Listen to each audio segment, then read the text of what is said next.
সপ্তাহ ব্যবধানে অধিকাংশ সবজির দাম কমেছে, বিশেষ করে পটলের দাম। পটলের দাম তুলনামূলক 10 টাকা কমছে। ভেন্ডি 40 টাকা বিক্রি হচ্ছে, করলা 60 টাকা, বেগুন 60 টাকা, যেগুলো 60 টাকা করে বিক্রি হচ্ছে। লেবু কত করে আনবে তোমার? লেবু হ্যাঁ 10 টাকা লেবু। আর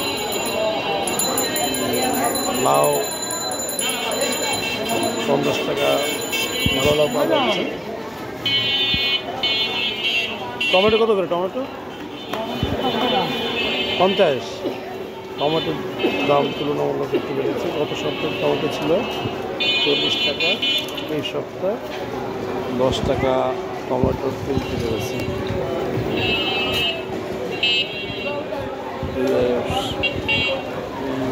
শাক 10 টাকা, লাল শাক 10 টাকা, আর 30 টাকা কেজি বিক্রি হচ্ছে পালং শাক। সবাই ভালো থাকুন, সুস্থ থাকুন, আল্লাহ হাফেজ।